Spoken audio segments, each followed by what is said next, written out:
Hello everyone and welcome back to Labyrinth Swim. We're back on Epic 7. So here's just the news, I guess, video.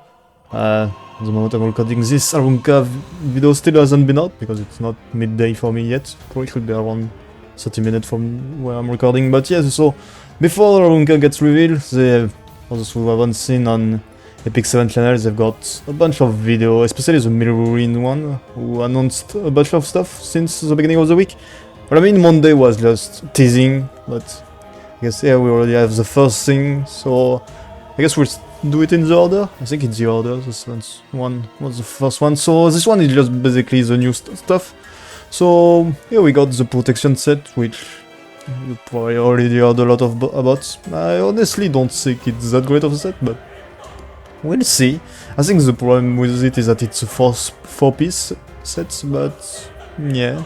I guess it can be nice, but the barrier doesn't seem too big from the things I've seen afterwards, so I mean, it's 12% of the caster max HP, so it's pretty much like an FCC barrier, but it's not that big. On the most use you will get out of it is just that if you face like units that only have one buff strip, just to make it RNG, kinda like Lua, but then that means that you have to have protection set on immunity on your units. Well, protection set on only one of your units, but then you need to have immunity on all of them, which I don't think immunity is such a weak buff nowadays, so I don't think a lot of people have a lot of immunity set already on their units. So yeah, I guess we'll see, but I doubt this set is gonna be very strong, and it's on Golem for those who are wondering, so yeah, Golem still doesn't really have interesting set to farm. And then we got the Torrent set, which, in my opinion, is very niche, but can be very strong depending on how it works, because, I don't know, the wording seems weird. It says decrease health by 10% on when they attack, you get 10% extra damage. I haven't seen it in the testing. Does it just like you lose 10% max HP on your stats? If it's just that, then man, it can just work on K1, I guess, but that's it. Like if it would have been something like you lose 10% HP every time you take a turn, but you increase your damage by 10%, it could have been great on stuff like Crow and Lua, Eula, I mean. But yeah, I think the only unit I see very well using it is K1, honestly, because K1 doesn't really profit from pen set, and I think pen set will still be better than 10% increased damage. So yeah, we'll see about that, and I think that's the only thing about it on this video. And this one can be farmed on KDs, so yeah, guess pen set and torrent set at the same place. So then we got the big news that everyone is hype about. It's basically the free Moonlight 5-star. So you can see, basically we'll have 90 days to do it, and you have to just do your daily, weeklies on spend and energy, and then you can see points that you can spend later on. Right here you can see you need 800 to do a head hunt, and then you need like to almost fulfill a lot of the stuff. At this moment, when it's yellow, like you can see this at the second row, you will be able to recruit, so you'll even if you get like the 5-star you want at the first, you will still have to go all the way through here to here. So yeah, kinda sad, but I guess it's still fine. Plus you have a little shop, does it show it here? I'm pretty sure, yeah. Well, in the shop apparently you can get this to instantly 6-star units, maybe multiple, I doubt. Molagor and Slates, so depending on who you're getting, Slates are going to be very strong. If you want an idea as to which level you want, I guess the easiest one are like Celidias, Moonlight Heroic, DGB, Delibet, Belian. I'm forgetting some, but yeah, there is a lot of easy ML5, and there is many people who could easily recommend you the best ML5 in the game, or you can just take the one you like, that's also something. Just don't take any of the Moonlight Blessing hero, especially, I mean it's kinda wasted I feel, but yeah, I mean anyway in the Moonlight Blessing hero only Sestene is very strong, so I guess we'll see that. So I guess that's it for this one, yeah. Then we got this one, yeah, it's just basically story revamp from what I get. Like you will get no side story by playing the main story. Oh, where is it?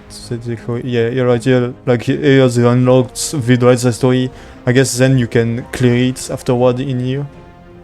Yeah, you seem like you can really just go and clear it because kinda like how the book of memory works. Except the book of memory is only for events. Here, I guess, is for the character specific side story. Yeah, okay, it seems to be also only from episode 1, but I guess it's fine since episode 1 hero, I guess, won't get that side story run. Probably never actually will get run, so and I guess it's fine. And also there seems to be something interesting with it. Apparently, he says that he doesn't have run, has all the units except one, it seems, in the account. On that, if you do enough side story, you can basically do story summons that gets you the units. I guess that's a 3-5 star too. So if you're missing one or any good RGB5, I guess you can get it. So it's weird because they said that the side story are only episode 1, but you can get one. So I don't really know how that will work. I don't know if that's going to be... I don't really check those stuff at the end, but I don't really know if that's going to be tomorrow. Because there's some stuff really, as I'm saying, that are coming tomorrow, but some stuff will come afterward. Yeah, what is it? Oh yeah, here it's just to see... It's just to be more clear as to where you fully cleared the stage or not. Just to see the stars. I mean, that's kinda cool. If you miss a star on that, you need like 3... Is it 3 or 5 skystone? I don't remember when you do a star on the stage. But yeah, if you're missing some skystone, I guess you can go and clear the stage. Here is just... Oh yeah, you need... They are clanking the epilogue, so... Yeah, no, everything is in one stage. So I guess we'll be able to farm every epic catalyst and legendary catalyst. I don't know what they're called. But yeah, I guess instead of having like the big map and having to move to each region for farming in a stage that contains the catalyst you want, you just have everything on one map, which in my opinion is just clearer and better. So I guess that's nice for catalyst farming. And then we got the big thing that I think was announced already a little bit ago, but it's finally here, it seems. So it's basically background farming. Yeah, we can see it right here. You don't even see like you're fighting the wyvern. So I don't know what you can do meanwhile. I guess you can do like your RTA, your guild war, stuff like that. But I assume if it's like I'm an old Summoners War player, so I'm basing myself on that. But if it's like Summoners War, you can do pretty much anything that's outside of PvE content while this is going on. So you can you can upgrade gear, you can do PvP and stuff like that. So yeah, I guess that's fine, but I guess we'll never see the end ever again after that. And it works like auto farming. Basically, you have all those buttons, you can rearrange stuff in it and stuff. Yep. Then yeah, okay. So here we got what's confirmed for tomorrow. So we got the Labyrinth Improvement. Oh yeah, I forgot to talk about that. Nightmare mode. So that's the new labyrinth pretty much. And then we got the new equipment set. We should also get Arunka, but we'll get to that afterward. And then they are teasing a bit as to what will come in November. So we got Abyss, more challenge mode floor. Didn't even do the first one, so don't really care about Abyss. It's really annoying, really annoying content. New Ancient Inheritance Season, which is nice. I don't remember when was the last one, but if they start to make it more regular, it will be cool. Episode 4 in November. Oh yeah, the episode 4 ending. Yeah, I was going to say what they're already starting a new episode, but no. It's the ending of the new episode, of the current episode. And then we got the special Halloween side story, which is nice because I think every Halloween we got the rerun of the post year Halloween. So I guess this is nice. And for the labyrinth, I haven't talked about it, but if I remember correctly, they are showing it right here in this video. So yeah, they're firstly talking about this. Yeah, the background farming. You can see, yeah, it's pretty much the same. This talking about the effect sets. Okay, maybe we can see how it works. Oh yeah, and this is the new labyrinth. So basically, you've got the normal labyrinth, which apparently got revamped. Well, didn't really get into the detail, and then we got this nightmare mode. kind of the stuff. Yeah, you got so that's just the new labyrinth, and then in nightmare mode. So in nightmare mode, apparently the substats are presets. So don't understand Korean, but I already said that this is probably speed and stuff. So I guess that's nice. So you can really go for when you get a gear, you're sure of the stats in it, which is nice, I guess. Okay, let's see. Yeah, we're just going to see, is this Estene going to take a turn? I want to see the Estene take a turn, so I can know. He seems to have lost some HP, but I don't know if it's the set or if it's just that he took some AoE damage. It seems that, like, yeah, as I was saying, and so it seems like it's very long. I hope it's a 1 month thing, because if it's that long, yeah, because look at the damage they are doing. Look at the Estene damage. Oh, well, I guess I guess they didn't show the Estene damage, but yeah, it seems to be very long. Just from the damage they're doing. They seem to be happy, though, so I don't know how good this gear is, but I assume it's happy. It's happy. It's a good gear. You can also see who gets user stuff from Red. Got 3 tickets right here, so I assume there's still the Alexa shop at the end. They didn't really show how to unset work, which is kinda sad. Here's the girls doing RTA, I guess. Yeah, up. Yeah, I think that's it for this one. And then the last one, I think this one just talks about E7WC, but apparently the winner, which was Phantom, for those who don't remember, apparently, I don't know, something about his cat, and then Shu is getting a skin, so I guess Shu's skin is coming. He looks pretty good in that. But yeah, I guess that's it. So if Ranka video gets released soon, so I assume we're gonna switch over to Ranka now. Even if the whole world's against us, no one shall lay their hands on the prairie as long as I stand. You seem quite strong. Maybe it's time to warm up. Am I getting that much better than everyone else? Alright, this is Arunka. So, Earth Warrior, Scorpio, I think it's Rem stats, if I remember, pretty high attack. Average HP, I think, low speed and low defense. Well, I guess the defense is fine. Then she doesn't have anything else. You can notice the 3% dual attack chance, I'll come to that later. That was an answer too. But yes, so, I mean, Earth Warrior, I mean, it's fine. People, it's the same thing with Teiyu. Everyone expected Teiyu to be fire and he was ice. Yeah, it's kinda the same. People expected her at first to be fire and she is earth, which at least it still makes some sense. She can have some stuff with the ground and stuff. It's not like Teiyu who just make a spinning red tornado that's ice for no reason. yeah, there's some logic behind it, I feel. Alright, for the second skill, we're gonna do them in the same order as the videos. It's basically Warrior passive except one thing in channel, but yeah, attack increased by 30%. Same thing as the nerf Warrior. So Warrior is 50% right now, but it's going to be 30 after the nerf. When attacking, cannot trigger critical hits, so it's one of those units again. Which is fine, I guess, they are easier to build, so nice. And at the end of the enemy's turn, when the target is granted a barrier, increase combat readiness of the caster by 5%, which is nice. That means that every time an enemy with a barrier takes a turn, she kinda counters it by getting 10% combat readiness when max. So yeah, I guess they're releasing barrier set, but at the same time they're releasing something that counters barriers. Seems even more logic. Yeah, I guess. For the skill 3, she's self-attack buff, so already don't need an attack buffer, maybe needs a cleanser, because she doesn't cleanse unlike Wyong.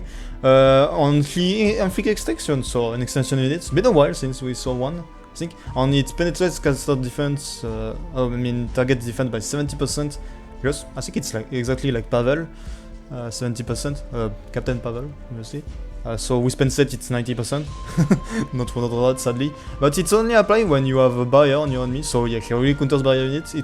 I think it's Key says that as the same logic, that when there is a barrier she do extra damage. It's kind of the same deal.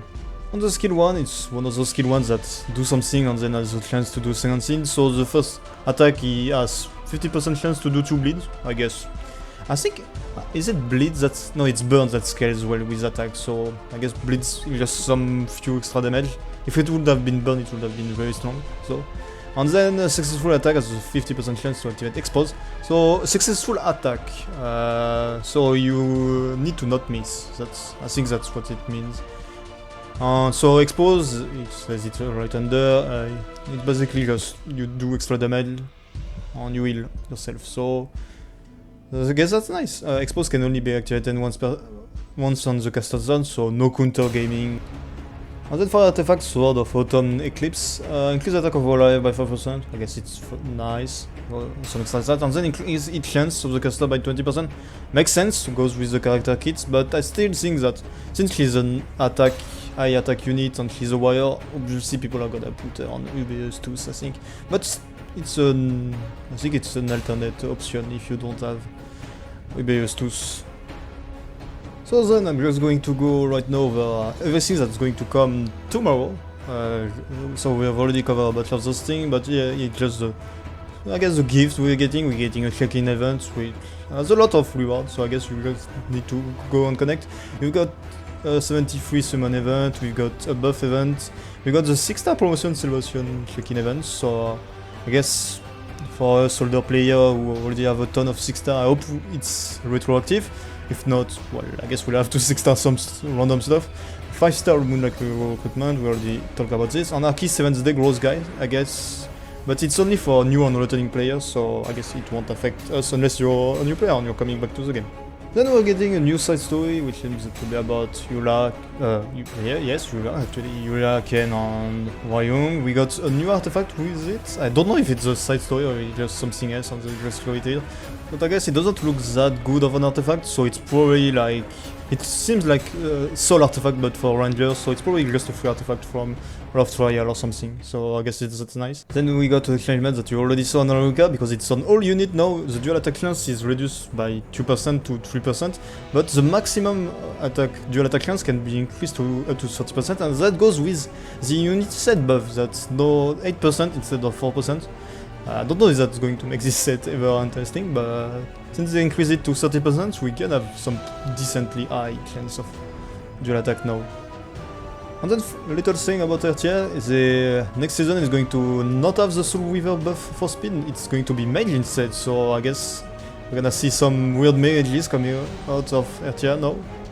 We've got the Labyrinth Improvement, which we already talked a bit about, but you can also see that apparently you can get a 5-star artifact summon ticket from doing Labyrinth, so I guess they maybe added some reward from doing basic Labyrinth. And also something I didn't add up about well, what the fuck is his name? As Makari's Nightmare difficulty, is that apparently you can only use your unit once, so if you need to go and do the Queen, I assume you need to kill 2 boss before, so that means you need to at least have 3 teams fully prepared to do this. That's going to be annoying, let's be honest, but I guess we'll figure it out. Then they apparently nerfed the way you get stars, so maybe the conditions now are easier, and they apparently also again nerfed episode 2, so I guess it's going to be easier for newer people, but I'm pretty that they had to nerf it, like, I think it's the 3rd time it gets nerfed, so yeah, I guess it's going to be easy. And then, so that's almost the end, we are already at the banner, and first thing, very interesting, we got the custom growth summon that came back. I think it was April already that it was first released, and we got it already again, so yeah, we're getting it just tomorrow, so if you guys are missing any limited, here is your time. Then we get also tomorrow Haste with the artifact on Cecilia. Then the week after we get, so we already in November, we get Wayung banner, which I guess is kind of interesting, now that is nerfed. And we get Arunga also the same week, kind of interesting, we got the 2 of them at the same time. And then for the next Mystic Rotation, we're not getting 1, we're not getting 2, we're not getting 3 rerun, we're getting 4 rerun in a row, which are Straze, Ruel, Spectator Nebula, and Closer Charl. I guess 2 of them are from the Moonlight Blessing, and probably a lot of them have, but I guess Straze can be a nice option if you guys don't want to pick him in the 5-star selector, I guess that's all you can do. On Closer Charl, I mean, he's not the best, but still a nice rerun to get. And then finally, for the last thing, we got the Conjure Rotation, which also got more units. We got 3 Moonlight in it instead of 2. So we got Silverblade Armenta, Fallen Cecilia, and Desert Jewel Bassa. I mean, I would have loved to actually get DGB in it, but I already got Belian, so I guess... yeah, but those are nice units, especially FCC and DGB. So I'm not talking about the RGB because, I mean, if you guys already have RGB coin, it does mean that either you're very lucky and unlucky at the same time, or just that you have already RGB. But yeah, I guess that's it for this video. Yeah, we finally talk about everything. There are probably some stuff I've missed out. Probably some stuff I've talked about that are not coming tomorrow. But yeah, I hope I tried to condense as much as I could. There is a lot of stuff. And yeah, I'm not really too used to do those kind of videos. After all, I only do them once every 2 weeks. And I'm not a pro at doing videos. So I hope you guys liked it. And we'll see each other next time on Epic 7. Bye. Girl, I was told we never took a night off, something cold.